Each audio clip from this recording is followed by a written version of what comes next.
Camera on कर लीजिएगा, switch कर लीजिएगा। रुकिए मैं कर देता हूँ,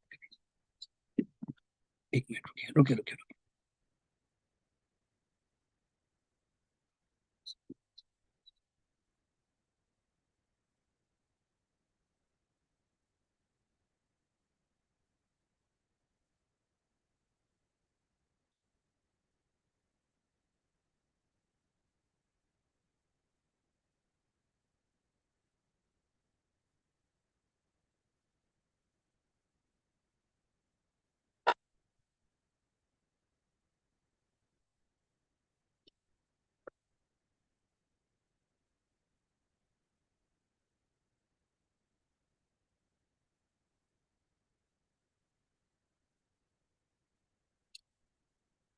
Hello and welcome to Outlook's coverage of the the 5 states which have recently undergone assembly elections.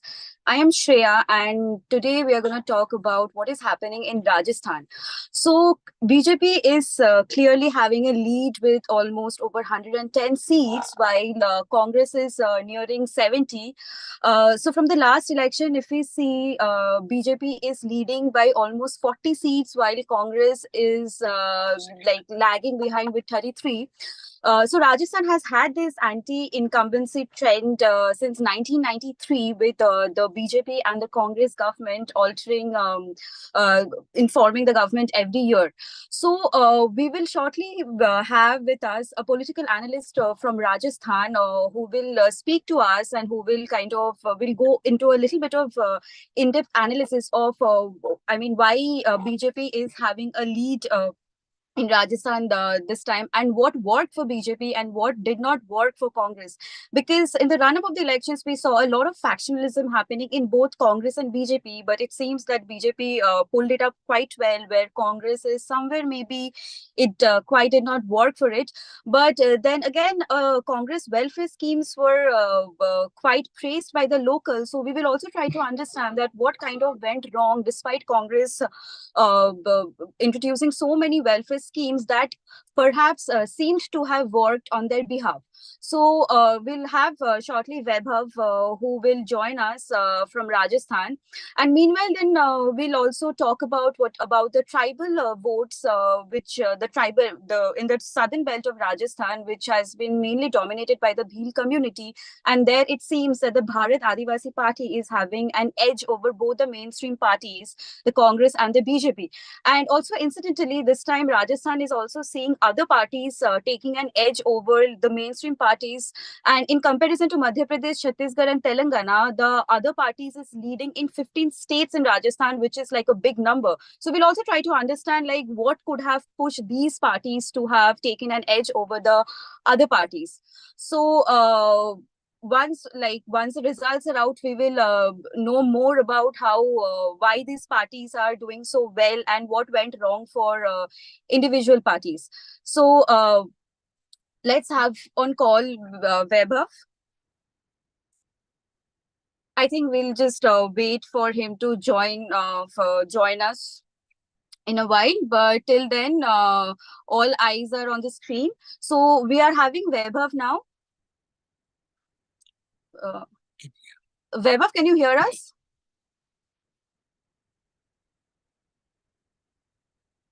Vaibhav, can you hear us? Yes. Hi.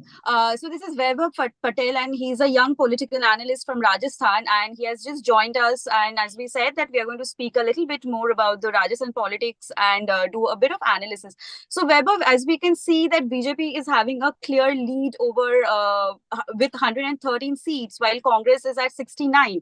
So what do you think? I mean, of course, we all know that Rajasthan has had this anti-incumbency trend, but again, with the BJP coming back, so what do you think basically worked in favor of BJP and what did not work in favor of Congress? Okay. So as we know, BJP is leading almost one like 110 plus seats. That mainly because of I think that the factionism in the Congress, that in the last 2018 election, Pilot and the Ramesh Meena, that the candidate from the leaders from the two community, Gurjar and the Meena community, they campaign specially in the eastern Rajasthan. Like Right. we have Bharatpur district, Dosa district, Dholpur, and in all that. But in the current election, pilot does not have that charm during the election to campaign in favor of the all of the candidate. He just visited the constituency where his man given ticket, especially in the Jaipur and the two seats from the Nagaur. That I think that was the major setback Congress has right now.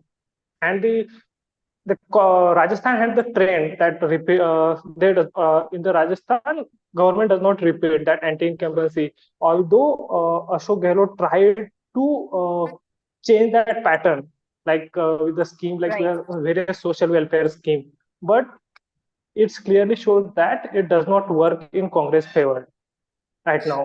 I Sorry, Weber, please continue. yes. I think that was the two major factor. That's one of the first factor. I think that's the factionism in the Congress. Right. So, Vaibhav, as you said that this time you thought like Pilot did not visit his constituencies for the campaigning as much as he would have done in the last election. So, why do you think it is also there? I mean, do you think it was kind of because of the differences between the Gehlot and Pilot, it was kind of Pilot's way of not wanting to do enough for the party? Do you think that could be the reason? Yes, but the major reason is that the like a pilot belongs to the Gurjar community. So Right. as we seen in the on the ground, that Gurjar community is not agreed with the Congress stand that like we are united, like we are together. That there is a anti-incumbency, especially in the Gurjar community that pilot belongs to, and he very well aware about that. He community is not going to listen, and community the voters from the especially from the Gurjar community were not going to vote as like 2018 election. I think that was the main factor uh, that pilot does not have that charm during the election period.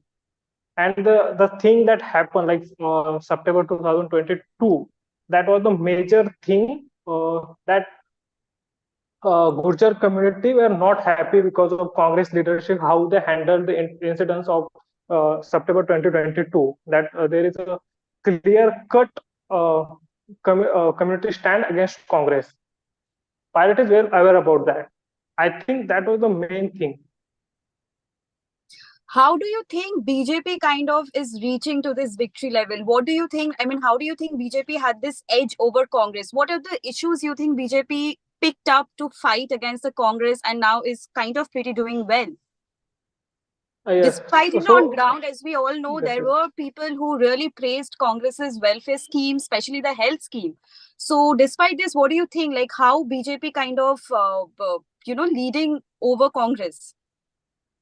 Yes, there is a clear-cut sentiment, as we say, or people are favorable in terms of scheme like OPS. There are mostly families, OPS servants family, and also they or also the scheme like Chiranjeevi. There are people are talk lots about that schemes in favor of Gehlot and all that. But there are, I think, 2 to 3 factors that, as in the 2018 election, there was one slogan against Vasundhara Raje कि मोदी तुझसे बैर नहीं वसुंधरा तेरी खैर नहीं.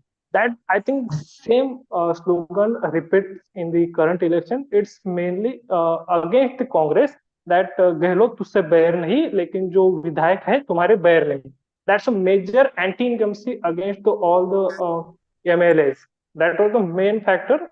And the second factor, I think, in favor of BJP, BJP is well aware about that. We are weak in the eastern Rajasthan zone, especially in the district like Savai Madhopur, Dholpur, Karoli, Dosa, and Bharatpur.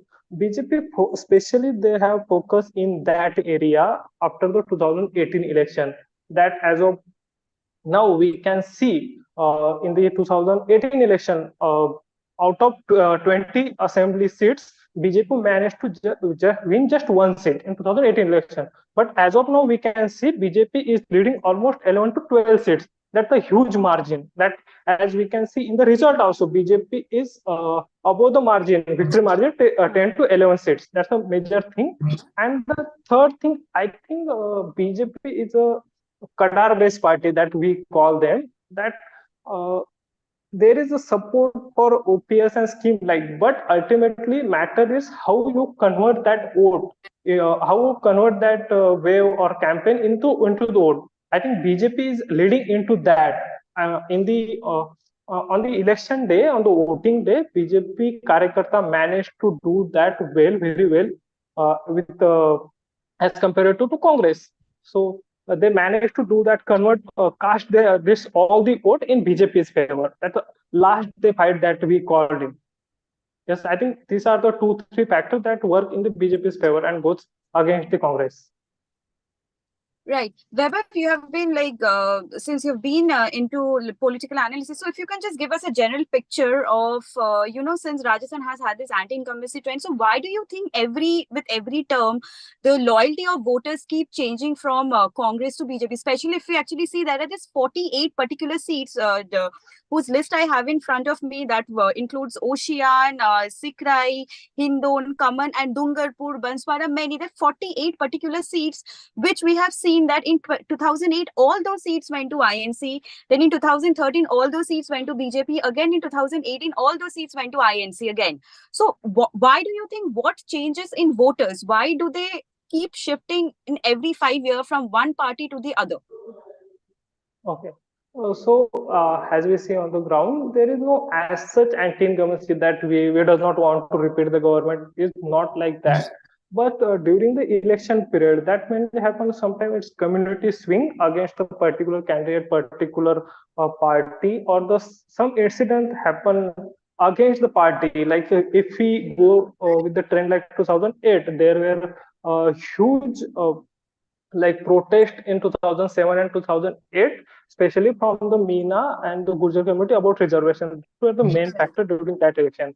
In 2013 election, that BJP managed to save 163 seats. That mainly because of the emergence of Modi leadership in the center. That clearly impact, because the campaigning for Lok Sabha has already been started in 2013 election for 2014 Lok Sabha election. That mainly the main factor during the 2014 election. But in the 2018 election, there are specific communities, the Rajput community, were not happy with the Vasundhara Raje's leadership, and they clearly they does not voted in favor of INC, but they voted against BJP, not in favor of Congress, but in the many cases, like especially from the Jodhpur, Nagaur, and the Jaipur belt, they voted for the independent candidate or BSP candidate. That Rajput is the core vote bank of BJP. 2018 election, that Rajput community completely, most of the Rajput community voters vote against the BJP.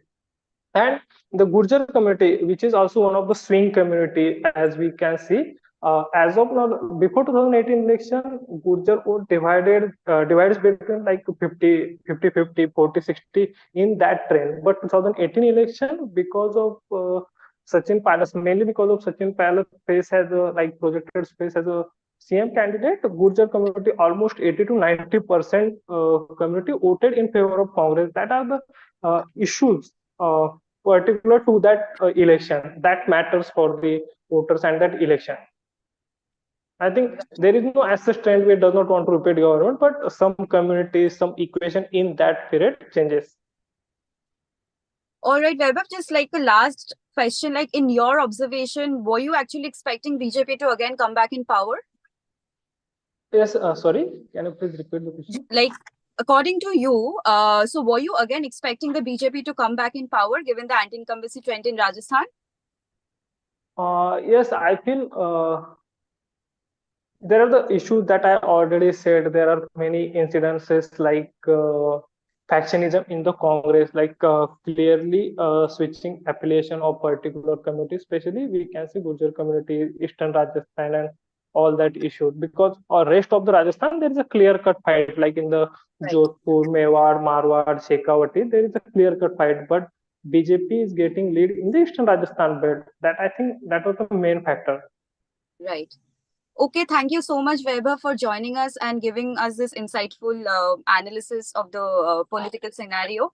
Thank you once more for joining us, and stay tuned with Outlook to follow Outlook's coverage of the politics of the 5 states which went into assembly elections. Okay. Thank you, Shreya. Thank you.